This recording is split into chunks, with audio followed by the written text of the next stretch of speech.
Hi guys, I'm here. I haven't made a YouTube video for quite a long time now.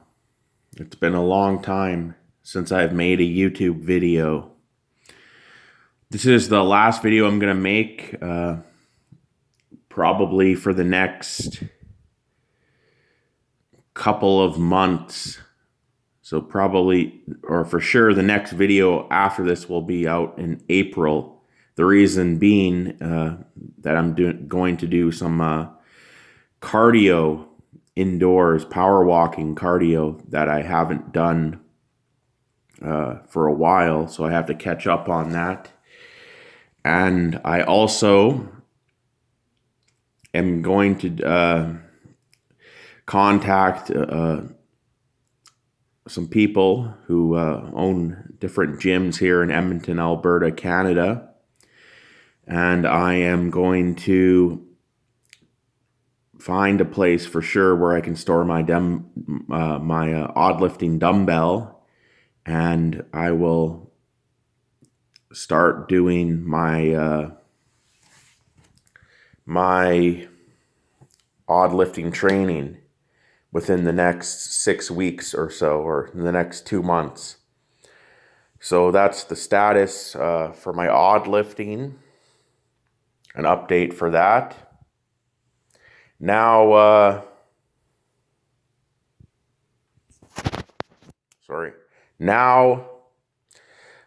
this video, now that I've gotten that out of the way about my odd lifting. So like I said, over the next 2 months, I will contact an owner of a gym. The economy is not very good here in Alberta. So there'll probably be a lot of gym owners that want the money to store a dumbbell at their gym. So I might have my pick of gyms to store my dumbbell at for a monthly fee. And I'll probably start training that by April. And also, like I said, my next YouTube video after this will be out in April, because I have couple months, say, of indoor cardio, vascular exercise to do, power walking, indoor power walking. So mostly this video, in specific, this video is about my album of the year for last year, for 2019. My album of the year is essentially 4 albums in one, collectively known as the 4-piece, or in Ebonic or African American slang, the faux piece, the faux piece. K-Rino's albums, the 4-piece. I can't say that out of the 4, one is better than the other. So collectively, I'm going to put all 4 albums as my top hip-hop album. I guess they're essentially all one, but a collection of 4 albums meant to overall be one album. So the 4-piece is my number 1 album of the year for 2019. And the artist that made the 4-piece is K-Rino. Killer rhymes intellectually nullify opponents. K-Rino. Now, there's a lot on these albums, the 4 albums that make up the 4-piece. K-Rino covers a huge amount of different topics. I'm going to go through some of my favorite songs on the 4 albums, the songs that, and I'll put the YouTube links for all these songs in the comment section. And I'll also put a link from K-Rino's website, or the South Park Coalition's website where you can buy the four-piece and other material from K-Rino in physical format. I'll put that in the comments section as well.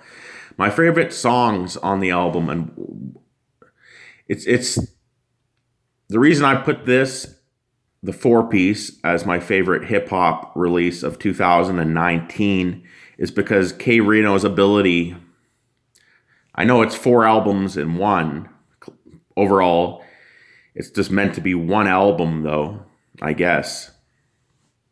Just like when he released 7 albums in late 2016, the Big 7. Overall, the four-piece is 4 albums, separate albums, but meant overall to be one album. Sorry. And so it's meant overall to be one album. I thought it was the best hip-hop release of 2019. Now, he did, in the last, I won't count Mind Vision that he put out, because it was in the last 2 weeks, I believe, of, he put out a one album called Mind Vision. It was in the last 10 to 15 days of 2019. So I feel that's a little bit after the cutoff point. The four-piece came out in January of 2019. And because he had so much to work with 4 parts, or four parts equaling one album on the four-piece, I believe that, to me, as an underground and alternative hip-hop critic, the four-piece was the best album, hip-hop album released in 2019. Now, and my reason for that is because on the album he explores so many different topics on the album. There's political themes, there's comedy themes, there's songs where he's just showing off his lyrical skill, there's storytelling songs with various themes like science fiction themes, supernatural themes, kind of horror core, I guess, kind of themes. There's songs that are morality tales. There are songs that are continuations of previous songs, storytelling songs that he's done. There's a follow-up song. I don't know. I'll put in the comment section both of them. There's a song called, on an album, I don't know which, I can't remember, I should remember, but I can't remember which album he did it on. There's a song where he goes to a psychologist or psychotherapist called The Session. On this album, he returns to that same psychologist. Or sorry, on the four-piece, there's a track. I think it's called The Follow-Up Session. The Follow-Up Session. It's not my favorite track on the album, but where he returns to the psychologist. And I like the way he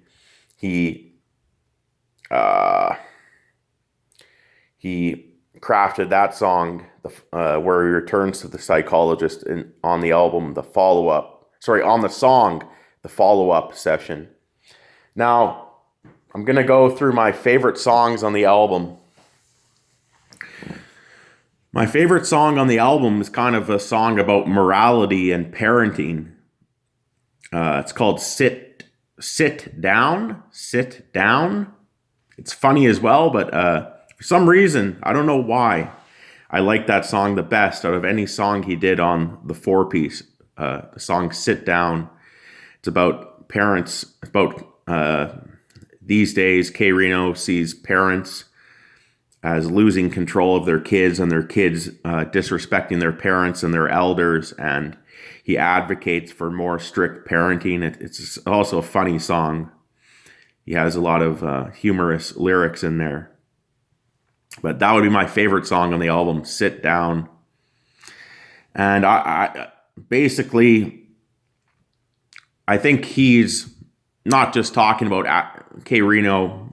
For anyone who knows about him and his music, he's a member of the Nation of Islam.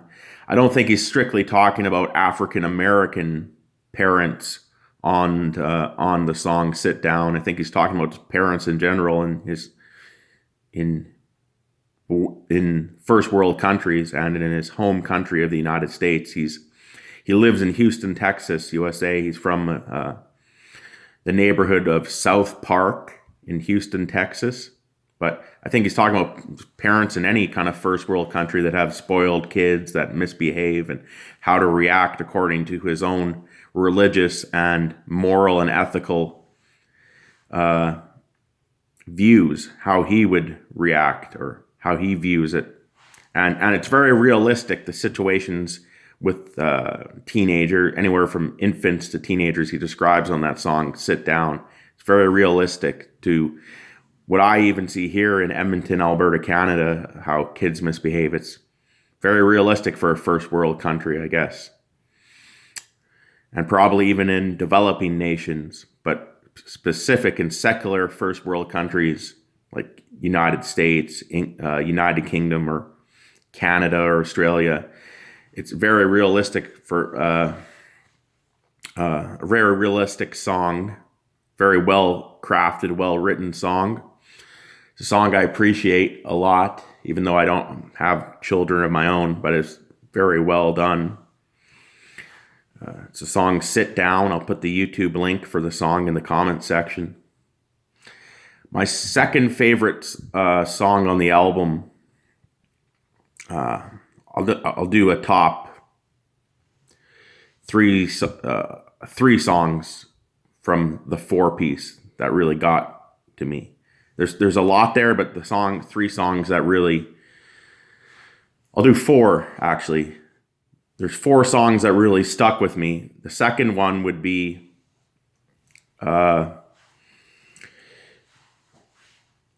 the second song that really stuck with me would be called "God Killers." God Killers. Now, this song, he talks about politics and what mainstream hip-hop critics would call conspiracy theory. He believes that there is a conspiracy by government agencies, by big multinational companies, by the American government on the federal and state levels, by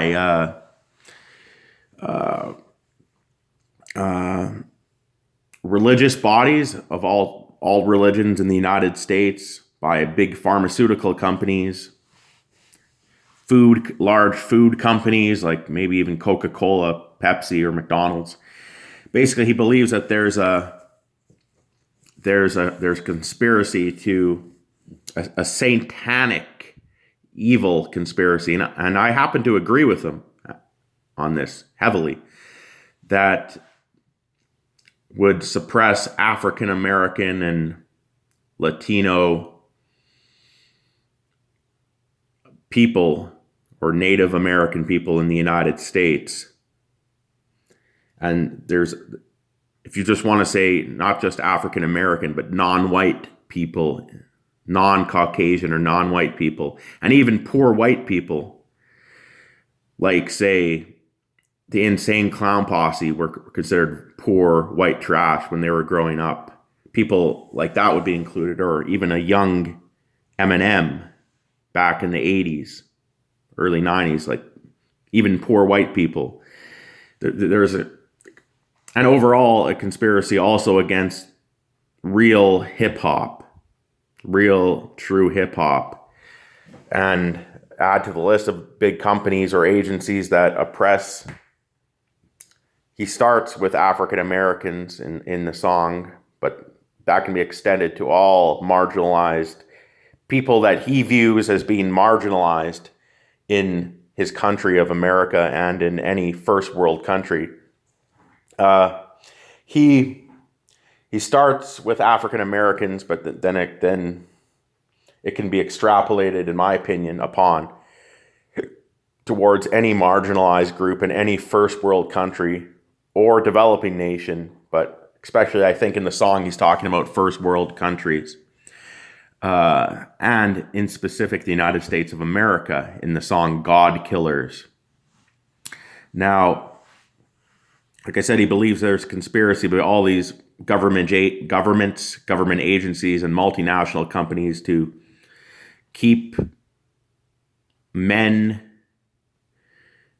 men, instead of being seen as virile, manly, and intelligent, there's a conspiracy, and I happen to agree with him, caused by all these large groups to dumb them down, to keep them docile, to drug them up, to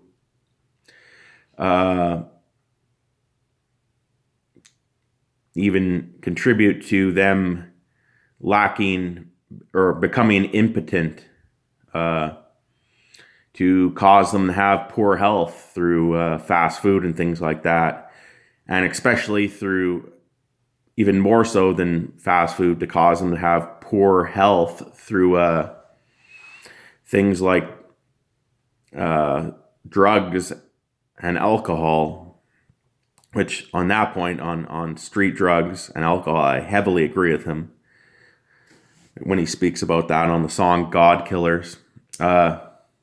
It's a great song. I agree with his political views when he talks about the United States of America and their federal government and their government agencies and big companies that are originated in America oppressing marginalized people. I heavily agree with him. That was my second favorite song on the album, God Killers. My third favorite song, it's straightforward political message. The song is called Stop Resisting. It's basically he's talking directly about unarmed African American males in the United States being killed by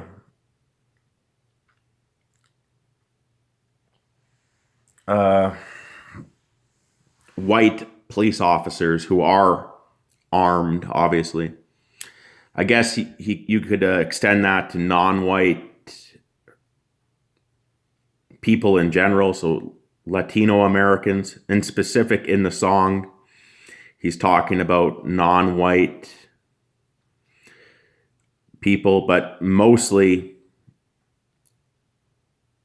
the way I interpreted his lyrics on the song Stop Resisting, he's talking about unarmed African American males who have committed no crime, yet are harassed, assaulted, and killed even by armed police officers who he sees many of these police officers as inherently biased and bigoted. I think it's a song that ultimately the premise is true. Statistically, the premise of the song Stop Resisting is true. There are many unarmed, especially under African American males, men under the age of 50 that are killed by police officers. And he even has a line on the song where he says that the police officers that are killing these unarmed black males are not always white. They're of all races, including black. It's a big problem in the United States. I don't live in the United States, so I won't comment on it as much, but he sees it as a very big problem, a great injustice. He talks about how African American males are often just for doing everyday activities like waiting at a bus stop or playing basketball at a basketball court or going swimming at a public pool or lifting weights at a public recreation center are viewed as predators or malevolent by not by whites, but also by people who are upper middle class or upper class or even richer middle class people. And they're viewed, even when doing everyday peaceful activities, they're viewed as violent threats, which is ludicrous.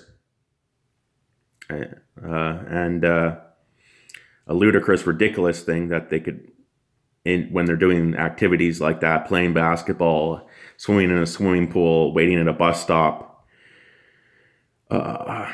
going for a jog for exercise, that they should be considered at all times predators and super predators and violent individuals. And he really dismantles the corruption in the police forces, especially in the major cities in the United States of America, including, I'm presuming he's talking about Houston, but also every other major city in America where unarmed African American males have been assaulted, beat, and killed even by armed, supposedly well-trained police officers. Now, it's another political premise where I agree with K-Rino when he spits about that on the song "Stop Resisting." I believe he uses hyperbole to make a point. He goes overboard to make a point that sometimes a police officer, in order to, because there's so much inherent bigotry against African American males, that just shooting them even once is not enough. If he believes, and I think it's correct, that if an African American male shot 20 times, not just once, 20 times, are obviously dead, that's still not enough. And he kind of goes into that on the song "Stop Resisting." And it's a real social, political, and societal problem that I believe has its roots in unchecked capitalism, systematic racism, and basically the huge gap between the rich and the poor in the United States. In particular, in the United States, there are systematic problems: bigotry, racism, wealth inequality, and he brings that to light on the song "Stop Resisting," and how all of those injustices bring out police violence against unarmed African American men. It could also be unarmed non-white men, so unarmed Native American men, unarmed Latino or Chicano American men, even unarmed poor white men in cities and larger urban areas. It's a great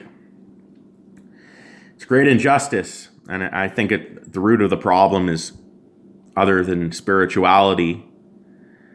And I have my own beliefs on conspiracy theories about the powers that be in the United States, but just outright, it's there's wealth inequality in the United States, and there's still bigotry. There's still great bigotry in the United States. A general hatred and dislike of people who are lower class or poor, even. And obviously, racial bigotry against African American males as well, in a large way. And that contributes to the injustices he rhymes about on the track "Stop Resisting." And my fourth track, and this is the last track I'll go in detail on that I really liked on the album, was called "Then and Now." And it's not really a serious political track, or a track where he's trying to overly show off his multisyllabic rhyming skills or his rhyme schemes or his similes, his puns, his metaphors, his wordplay of any type. It's a song where he just talks about, and I really enjoyed it, the song "Then and Now." So the four songs, I'll go ahead and say that I enjoyed the most on the four piece, I guess, are the song Sit Down, the song God Killers, the song Stop Resisting, and the song Then and Now. So Then and Now